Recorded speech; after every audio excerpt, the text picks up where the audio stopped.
Hi friend, मैं नंदलाल मौर्य आपके YouTube math ससुर वाटिका में स्वागत करते हैं। हम लोग आज देखेंगे राजभाषा से संबंधित कुछ क्वेश्चन है। इसमें टोटल एक 30 क्वेश्चन ही बताएंगे। 30 क्वेश्चन सॉल्व कराएंगे और आपका टोटल क्वेश्चन आपका दिया गया है कितना,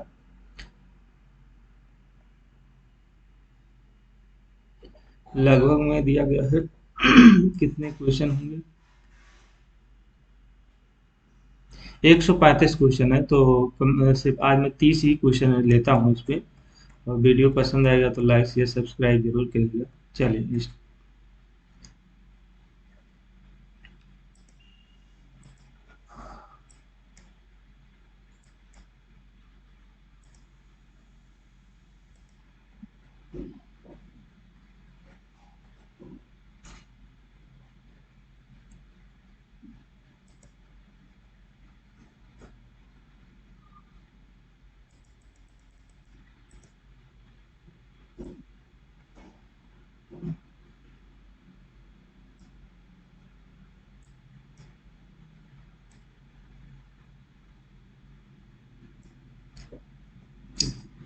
पहले क्वेश्चन को देखेंगे।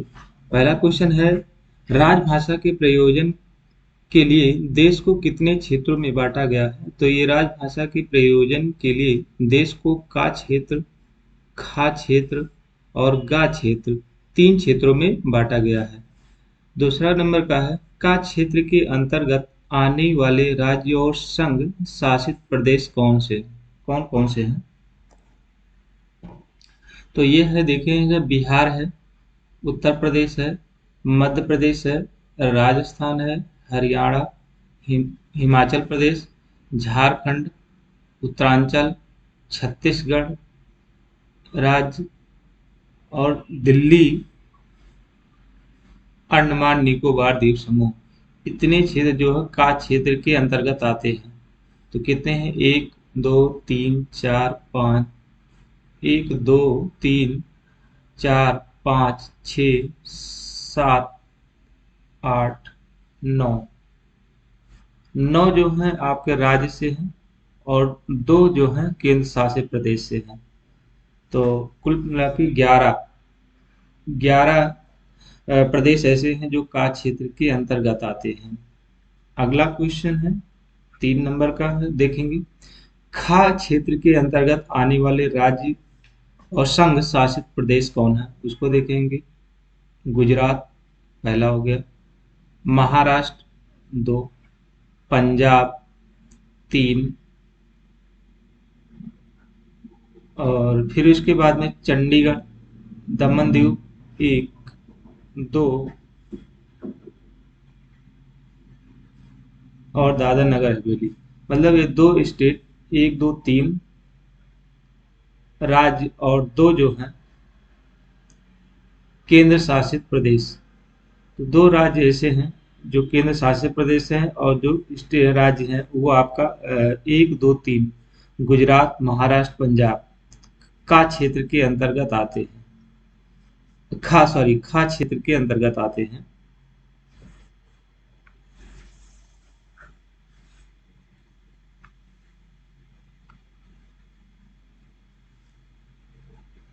खा क्षेत्र के अंतर्गत आते हैं। गा क्षेत्र में देखते हैं कौन कौन से आते हैं। गा क्षेत्र के अंतर्गत आने वाले राज्य और संघ शासित प्रदेश कौन से हैं। देखें, असम, अरुणाचल प्रदेश, आंध्र प्रदेश, उड़ीसा, केरल, कर्नाटक, गोवा, जम्मू कश्मीर, तमिलनाडु, नागालैंड, पश्चिम बंगाल, मिजोरम, मेघालय, मणिपुर, सिक्किम और त्रिपुरा। और केंद्र शासित प्रदेश दो हैं, लक्षद्वीप और पांडिचेरी। दो आपको केंद्र शासित प्रदेश हैं, तो देखेंगे वो एक, दो, तीन, चार, पाँच, छ, सात, आठ, नौ, 10, 11, 12, 13, 14, 15, 16। 16 जो है राज्य हैं और दो केंद्र शासित प्रदेश हैं, कुल 18 हैं। कितने? 18 हैं। और ये है 5 और ये 9 2 11। तो इस तरह से ये यहाँ दिए गए हैं। इसको आप लोग तैयार कर लीजिए, पढ़ना ही है। अगला है संघ की राजभाषा क्या है। 5 नंबर का है संघ की राजभाषा क्या है। तो ये है आपका संघ की राजभाषा देवनागरी लिपि में लिखी गई हिंदी है। क्या है? देवनागरी लिपि में लिखी गई हिंदी है। ये आपका क्वेश्चन आते हैं, बार बार क्वेश्चन पूछा जाता है। संघ की राजभाषा क्या है? देवनागरी लिपि है और भाषा हिंदी है। नेक्स्ट क्वेश्चन है 6 नंबर का क्वेश्चन है संविधान के भाग 5 का कौन सा अनुच्छेद संसद में प्रयुक्त होने वाली भाषा से संबंधित है? अनुच्छेद 120। ये भी क्वेश्चन कई बार पूछा गया है। संविधान के भाग 5 का कौन सा अनुच्छेद संसद में प्रयुक्त होने वाली भाषा से संबंधित है? अनुच्छेद 120। संविधान के भाग 6 का कौन सा अनुच्छेद विधानमंडल में प्रयुक्त होने वाला भाषा से संबंधित है? 210। ये भी क्वेश्चन पूछा जाता है। संविधान के भाग 6 का कौन सा अनुच्छेद विधानमंडल में प्रयुक्त होने वाली भाषा से संबंधित है? तो 210 है। 8 नंबर का है संविधान के भाग 17 का संबंध किससे है? ये भी क्वेश्चन पूछा जाता है। संघ की राजभाषा से है। ये भी कई बार क्वेश्चन पूछा गया है। संविधान के भाग 17 का संबंध किससे है? तो संघ की राजभाषा से है। अगला संविधान के भाग 17 में संघ की राजभाषा के प्रयोजन के लिए कितने अनुच्छेद हैं? संविधान के भाग 17 में संघ की राजभाषा के प्रयोजन के लिए कितने अनुच्छेद हैं? तो ये हैं 243 से लेकर 251 तक है और 9 अनुच्छेद हैं। ये भी क्वेश्चन पूछा गया था कई बार। 343 से 351 तक है और कुल 9 अनुच्छेद हैं। 10 नंबर है क्वेश्चन है राजभाषा अधिनियम 1963 कब पारित हुआ था? तो 10 मई 1963 को पारित हुआ था। 10 मई 1963 को पारित हुआ था।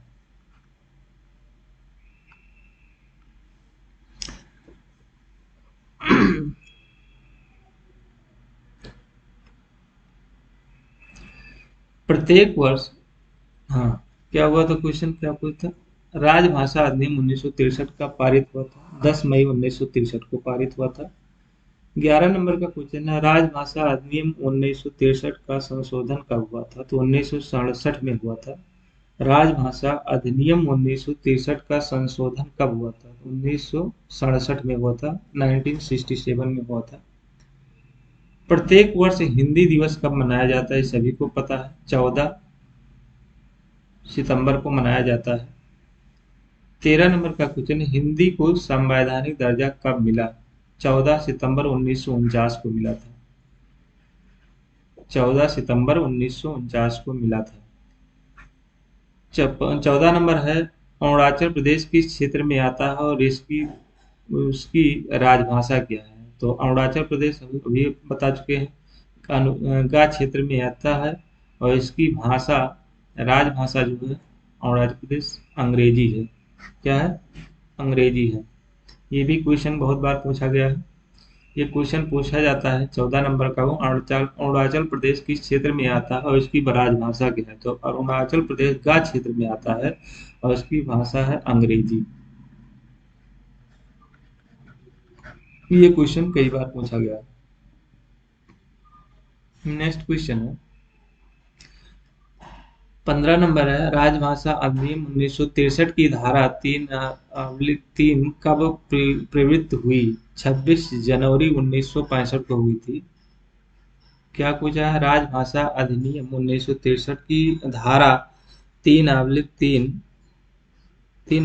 कब प्रवृत्त हुई? तो 26 जनवरी 1965 को हुआ था। ऑप्शन 16 नंबर का क्वेश्चन है राजभाषा अधिनियम 1963 की धारा 4 किससे संबंधित है? धारा भी पूछता है कई बार।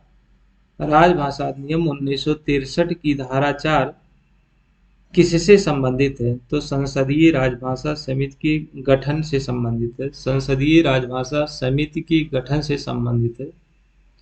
17 नंबर का क्वेश्चन है संघ की राजभाषा से संबंधित अनुच्छेद 343 से अनुच्छेद 351 का उल्लेख संविधान के किस भाग में है? तो भाग 17 में है। संघ की राजभाषा से संबंधित अनुच्छेद 343 से अनुच्छेद 351 का उल्लेख संविधान के किस भाग से है? तो भाग 17 में है। 18 नंबर है, राजभाषा अधिनियम की धारा 7 का संबंध राजभाषा अधिनियम की धारा 7 का संबंध किसके साथ है? उच्च न्यायालयों और आदि के निर्णयों में हिंदी या अन्य राजभाषा के वैकल्पिक प्रयोग से संबंधित है। धारा जो है 7, राजभाषा अधिनियम की धारा 7 जो है किससे संबंधित है? तो यह है उच्च न्यायालयों आदि के निर्णयों में हिंदी या अन्य राजभाषा के वैकल्पिक प्रयोग से संबंधित है। 19 नंबर का क्वेश्चन है, राजभाषा अधिनियम 1963 की धारा 6 व 7 किस राज्य में लागू नहीं है? तो जम्मू कश्मीर में नहीं लागू है, लेकिन 370 हटने के बाद हो सकता है। इसका हमको थोड़ा कंफ्यूजन है, डिटेल नहीं पता है। 370 हटने के बाद हो सकता है ये लागू हो गया हो, लेकिन अभी तो 370 ही है। नेक्स्ट क्वेश्चन है, किन किन राज्यों में उर्दू को राजभाषा के रूप में घोषित किया गया है? तो ये आंध्र प्रदेश और बिहार को घोषित किया गया है। किन किन राज्यों में उर्दू को राजभाषा के रूप में घोषित किया गया है? आंध्र प्रदेश और बिहार को। संविधान की 8वीं अनुसूची में सम्मिलित भाषाओं के नाम बताइए। संविधान की 8वीं अनुसूची में सम्मिलित भाषाओं के नाम बताइए। तो यहाँ कुल टोटल 22 हैं, गिने कौन कौन? असमिया है, उड़िया है, उर्दू है, कन्नड़, कश्मीरी, गुजराती, तमिल, तेलुगु, पंजाबी, बंगाली, मराठी, मलयालम, सिंधी, हिंदी, संस्कृत, मणिपुरी, नेपाली, कोंकणी, बोडो, संथाल, मैथिली और डोगरी है। तो कुल 22 हैं। संविधान की 8वीं अनुसूची में कितनी भाषाओं को अब तक शामिल किया गया है? तो 22 भाषाएं हैं। राजभाषा अधिनियम 1963 क्यों पारित हुआ था? तो 1965 के बाद भी हिंदी के अलावा अंग्रेजी के प्रयोजन को जारी रखने का प्रावधान करने के लिए राजभाषा अधिनियम 1963 क्यों पारित हुआ था? 1965 के बाद भी हिंदी के अलावा अंग्रेजी के प्रयोजन को जारी रखने का प्रावधान करने के लिए था। ये था। 24 है, राजभाषा नियम कब पारित हुआ था? तो 1976 में पारित हुआ था। राजभाषा नियम कब पारित हुआ था? ये भी क्वेश्चन आते हैं। राजभाषा नियम का संशोधन कब हुआ था? 1987 में हुआ था। राजभाषा का संशोधन कब हुआ था? 1987 में हुआ था।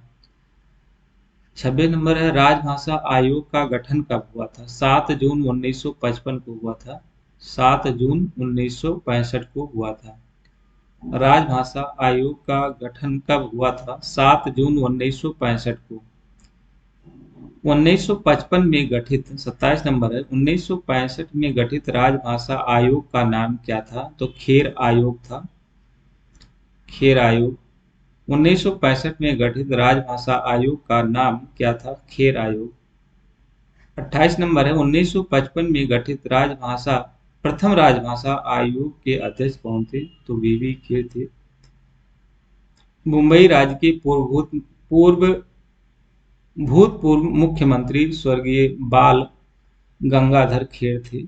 इन्हीं के नाम पर बना था, बाल गंगाधर खेर। अगला है, राजभाषा आयोग की सिफारिश पर विचार करने के लिए समिति के प्रथम अध्यक्ष कौन थे?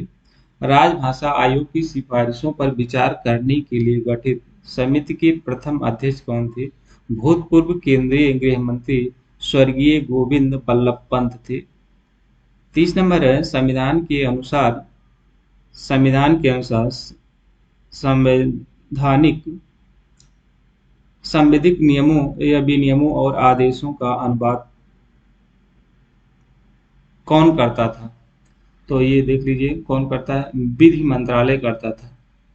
क्या? विधि मंत्रालय करता था। संविधान के अनुसार सांविधिक नियमों या विनियमों और आदेशों का अनुवाद कौन करता था? तो विधि मंत्रालय करता था। तो इस तरह से 30 क्वेश्चन समाप्त हुए। अब 30 के बाद में 30 क्वेश्चन अगले वीडियो में लेकर आ गए, पार्ट नंबर 2 के नाम से रहेगा। तो वीडियो पसंद आया तो लाइक से सब्सक्राइब जरूर किए। धन्यवाद। Thank you all of you.